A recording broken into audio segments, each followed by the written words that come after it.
Hi, everybody. This is surprise message. Um, Big news here on Moohead Radio. I've been doing this now for 23 years. And this will be the 24th Cleveland Brown season as we come up. And I'm a little bit short on sleep today. It's been a very busy day, so I apologize for my mental fogginess.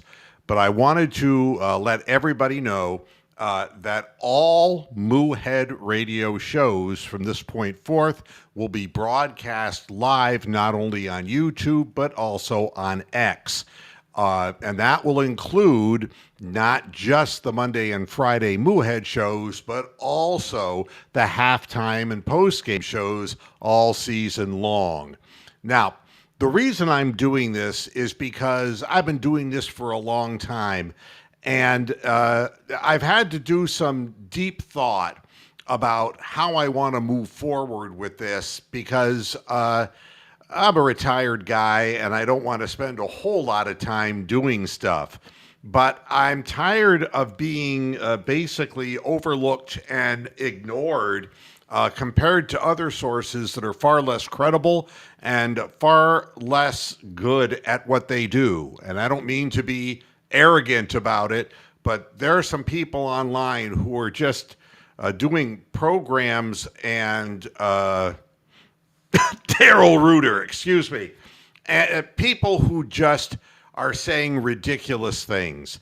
And I want there to be a voice of reason. This Brown season is going to be a pretty bad season for the looks of things. And I guess that's kind of what we have to, unfortunately, look forward to. But it's a good time to analyze the team and kind of a start over direction that the Browns are in. What will happen? Before this, we were pretty sure, besides who was going to get injured, what was going to happen. We knew who the quarterback was going to be. And then when Baker Mayfield went away, then we thought that Deshaun Watson would be the quarterback, and that never panned out. And now we're kind of at a fork in the road where Joe Flacco will most likely start the season. But after that, there are a lot of question marks. And there are a lot of different fans who are pimping different options for the Browns. Also, there will be a lot of question marks regarding the scheme that the Browns use. We pretty well know what defensively they're going to do, but offensively, how many tweaks will there be to a Kevin Stefanski offense, which has already been shown for many years in Cleveland, and how will that manage to offset any advantage the opponents would have based on their prior knowledge of the scheme and the system? Then there are other issues like, who are the running backs going to be? Will Judkins even be allowed to play? That becomes an important thing. It was Judkins the better of the two between he and Sampson. Sampson will get reps now. Jerome Ford is going to get more reps, and I don't know if that makes people happy or not happy. Personally, he had a couple of long gains that really upped his yards per carry average, but way too much stringing out east-west. And we need inside running backs for this scheme. And if nothing else, you remember Nick Chubb, when Nick Chubb was in his prime before all the injuries befell him. And it was getting up to the line of scrimmage and it was finding the hole initially, but it was that ability to see the second level. And that's what made him such a special running back. And I really do believe that that we need running backs who have vision. And I don't think Jerome Ford particularly has a lot of vision. I see a comment here. We got two quarterbacks down. How to bring in another one to play preseason game.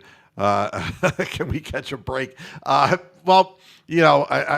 think Snoop Snoop Huntley was the guy who got brought in last year, so he has some familiarity with the system, and he's more than willing to get his ass kicked in the preseason, which is what's going to happen to any quarterback playing in the preseason. They can't afford to expose Joe Flacco's 40-year-old body to a whole hell of a lot right now. And yeah, you got two men down, but the two men down are not going to be down for long. I mean, the fact is that Pickett is on the mend, and it's only a slight strain also for Gabriel. So they'll be back. The real question is, what are we going to see? Are we just going to see more Snoop Huntley, or are we going to see Shedeur get any protracted time in this? Jeffrey, I'm just curious, are you seeing this on YouTube, or are you seeing this on X? This is, I literally just started this, and I'm just making sure that this is working okay. This is totally an unannounced program, unscheduled. It's not even a program. I just wanted to be able to tell people that over the course of the last several years, a lot of things going on in my life that kind of took me away from the program to some degree, and it kind of made me a little bit less excited about doing the program. And the tone of internet broadcasting has changed quite a bit as well, as far as it's more of a soap opera for a lot of people than it is looking at what there is and trying to analyze what there is. So with those things in mind, I've decided just to step up and see if we could reach more people. And if it's going to cost me a little money to do it, that's fine. That doesn't bother me. I would like to see more people participating, in this, because I think the program has been around for so long and has got a good number of followers on YouTube. I just want to expose different people to the program, and a percentage of them, I hope, will see the difference between what we're doing and what some of the ESPN-affiliated local Northeast Ohio people are doing. And we'll see what a professional does as opposed to, and I hate to say this, but people who are just literally stuck in Cleveland, Ohio for their entire careers and who are never going to move up to larger markets because they don't really have the skill level and they don't have the analytical qualities. They're just fire starters. And now you're going to hear a lot of foul language from me. To be very honest, I've been doing this now. This will be the 24th Cleveland Brown season. And I got to be honest with you. I'm passionate about all the sports. I'm passionate about basketball. I was passionate about getting J.B. Bickerstaff the hell out of town. And very, very, very animated about Hugh Jackson back in the day. And before that, the previous ownerships of the Cleveland Browns and having a guy who was living in England claiming he owned the Cleveland Browns, and now Jimmy Haslam. And to be honest, I'm not a fan at all of Jimmy Haslam because I don't think he's an honorable guy. And I do have a position on the Brook Park Dome, and it's great if he pays for it. But again, I want football to stay in Northeast Ohio. There's no reason that the fans should be punished unduly. And I think that as it is right now, the fans are being taken advantage of. The ticket prices going up. It gets more and more expensive to watch, the games on television. And with a new dome, they're going to come after on a tax basis for people who live in the general area, and the money will go into Jimmy Haslam's pocket, and the product doesn't seem to ever get better. I'm not just a whiner. I'm a person who will look at this from many different perspectives. We're going to have a lot of new players, from Fannin Jr. at the tight end position to Sampson at the running back, possibly one of two young quarterbacks getting some significant playing time during the course of this season, and a bunch of nondescript receivers headlined by Cedric Tillman, who may or may not make it. There may be surprises. Losing Emerson, it puts Newsome in the spotlight, and he's already dinged up. There's a lot to analyze this year, and I want to analyze it in front of a broader audience. And Jeffrey, there could be a lot of reasons for this. I think I don't think he or Gabriel are ready to be NFL quarterbacks, and I think the difference is that Shedeur seems to be willing to admit it, and Gabriel's kind of silent about it. But the way Gabriel has looked in practice under minute pressure compared to what would happen in a game, he looks like he's kind of got the yips, if you ask me. And the timing is so important, and the ability to process something in your head in real time is so difficult for young quarterbacks. As far as why Sanders is not getting any first-team reps, I think that Sanders got off to a bad start with the speeding tickets, flashing his Rolls Royces, and just living large and being in charge like 22-year-old kids would do when they know that they've been raised in a house of multi-millions of dollars and that they believe their turn is next. And I think that he really was being too obvious and obnoxious. And I think the Browns were the only team who took a flyer on Shedeur because his attitude rubbed people wrong.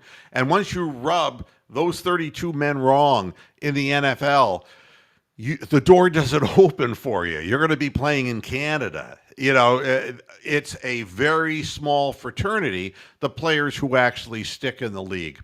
And I honestly feel that Shedeur got off to a bad start that way. He was a big man on campus because his dad was there, but I see a lot of recent evidence that he's coming down to earth. When he just recently said that he didn't want Dion at the Browns practice, he didn't want him to be there because he just didn't want his father there to see him getting no reps, basically. And for all of this external attention to fall on his shoulders, now that he is seeing everything that is incorporated into being a professional quarterback, I think for the first time in his life, Shedeur Sanders realizes that this may be a bridge too far. It may be something a little bit more that he thought, and it might be outside of his capabilities. On the other hand, he's showing now by staying after practice, throwing extra passes, and he's learning all of the play action kinds of things, learning the playbook, that he wants to be able to prove Dion or no Dion that he's capable of playing in the NFL. So, I think that humble pie is a good thing for a young player, and I'm glad that he's stated publicly that he has got a long way to go. I think that that's a sign of maturity and a good sign for him. And I think the Browns organization was making him eat some of that humble pie because of the beginning, the starts of what were happening with him. And this is not walking as a Colorado Buffalo when your dad's the head coach. This is a different gig altogether. So I think that's the reason for this. Jimmy told us how it's going to get paid for when we brought in Sanders. I don't know what that means exactly. What's going to get paid for? Oh, you mean you mean the dome? Look, where I live is Westward Ho. It would be a very easy drive for me to get to Brook Park to watch football games.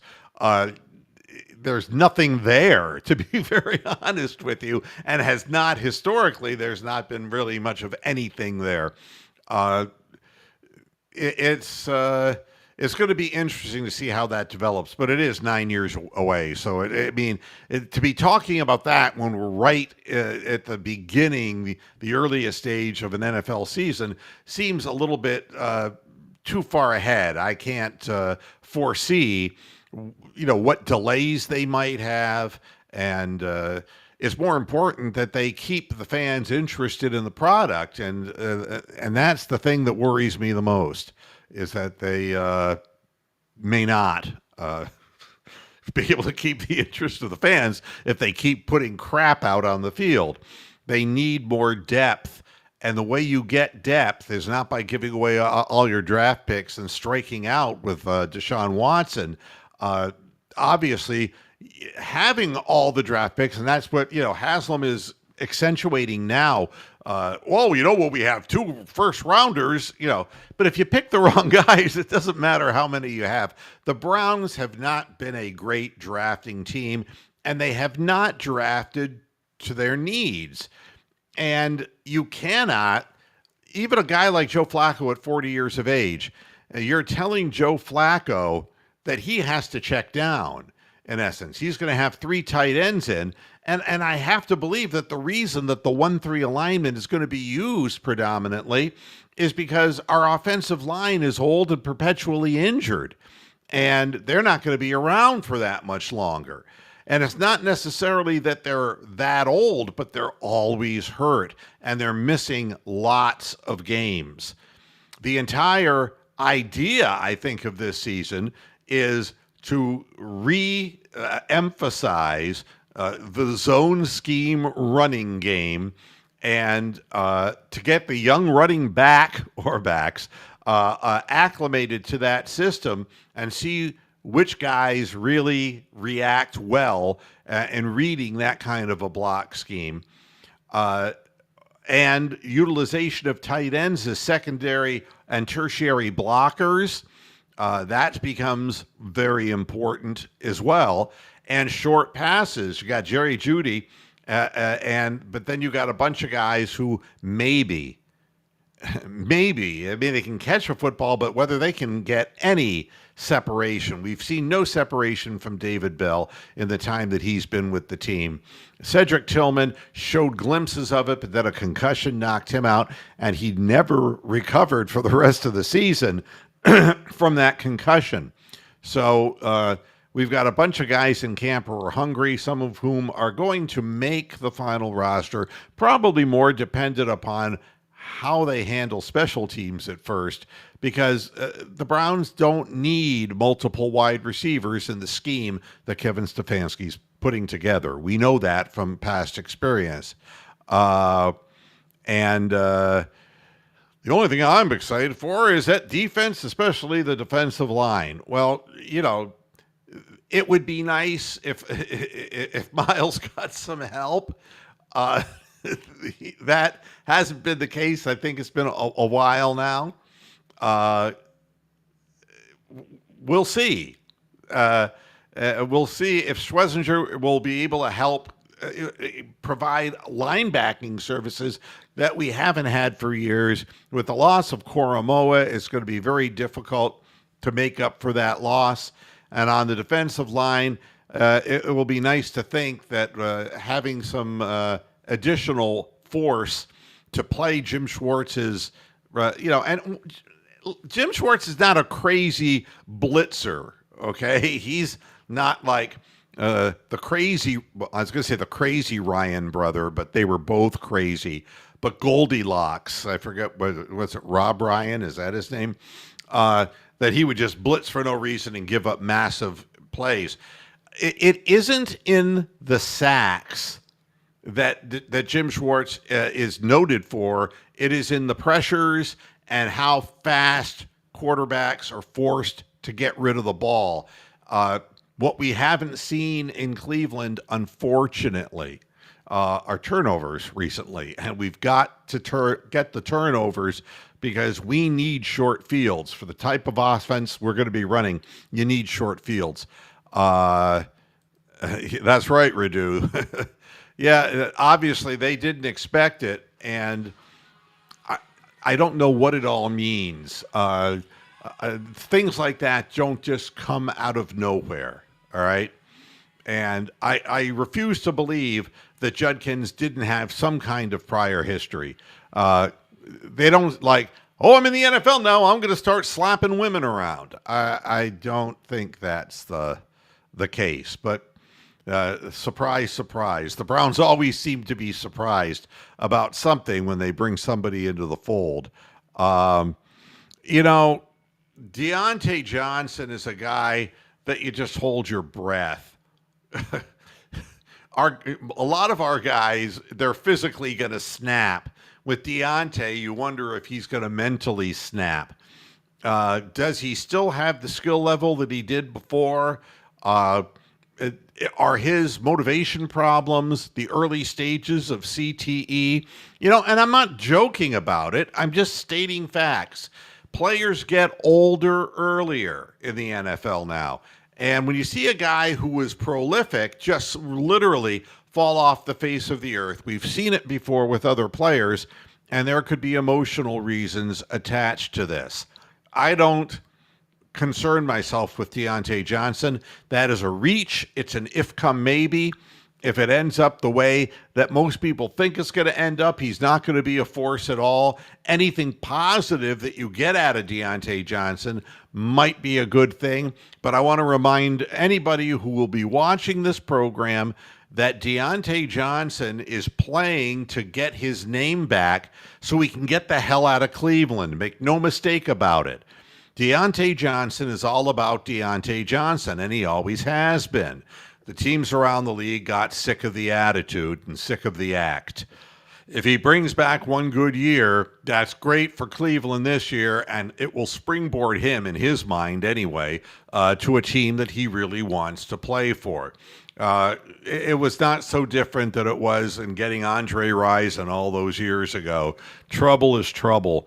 And troubled players with big names whose productivity has dropped in recent years is usually not a real good combination.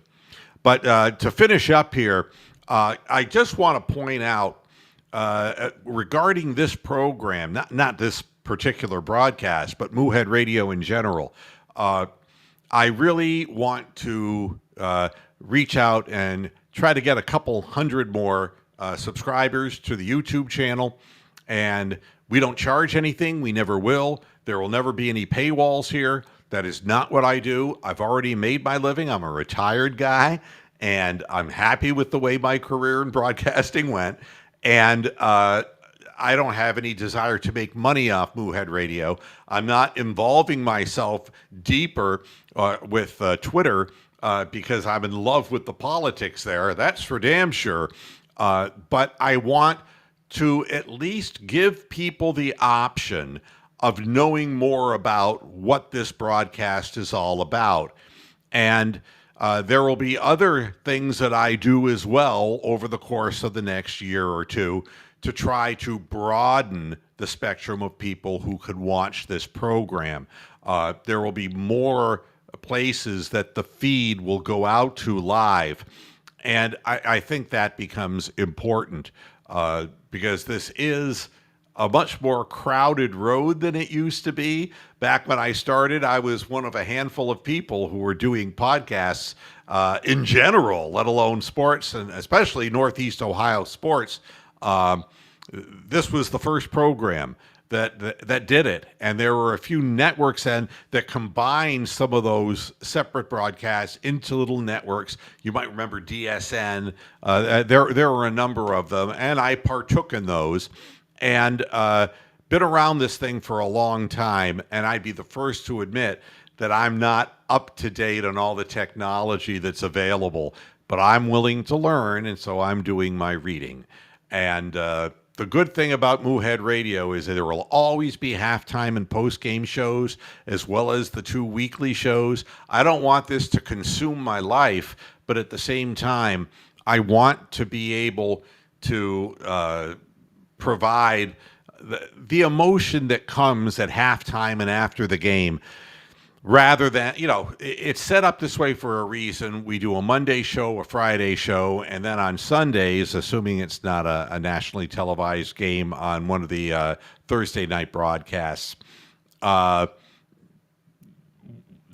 we're here to do these games, and Monday gives us the day after, Friday gives us the preview day, but it's Sunday that we see the fruits of our labor or lack thereof, and we're able to analyze with joy or with anger and frustration at halftime and postgame. And those are probably the most fun shows to do. They're the funniest for sure. And they're unpredictable because they're as unpredictable as the Cleveland Browns are. So Jeffrey is now changing gears and saying he would like to see Lonzo Ball, and they went out and got him. They needed somebody who could handle the ball better than Ty Jerome. And nothing bad to say about Ty Jerome. He had an outstanding season, but he was exposed against faster, taller, more athletic players in full court pressure. And Lonzo, his body will fall apart because historically that's what it's done. But what it does for us, if we can get 20 minutes on the floor from a guy who's a floor general, who has at least improved his three-point shooting up around 37, 38%, and is a good passer and is able to get the ball to open people, it will make his presence on the floor, rather than being an offensive first kind of guy, he'll be the one who gets Sam Merrill open looks. He's going to be the one who gets the ball into Evan Mobley, which wasn't happening last year. And the ball has to hit more hands than Donovan Mitchell and Darius Garland, and Garland is not going to be around for large pieces of the season. So it'll be interesting to see how Lonzo Ball fits in. He is a veteran at this point, and he's got a good pro attitude. His father's a dipshit, but Lonzo has learned his role and has sharpened his skills to make sure he stays at the highest level, which is the NBA. It'll be interesting to see how he handles things and how he integrates into Kenny Atkinson's offensive scheme. All right, folks, that's the deal. I will be watching the Browns game Friday. There will be a halftime show just to talk about what we're seeing, if anybody is standing out. I'm not going to do a post-game show because staying up late, and boy, the people who are playing the last two quarters of the game are people who might, at the very best, be special teams kind of guys. We want to see what happens at the main positions. We want to see running backs, and we want to see quarterbacks, and we want to see if any of these receivers shows the ability to get open.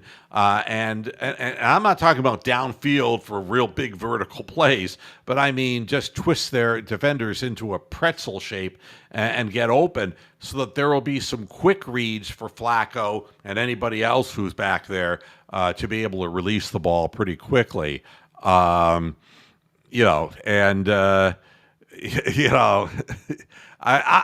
excited about doing all of this too, because, hey, you do this for a long time, and I just want to see if we can just put this out to a few more people. That's all.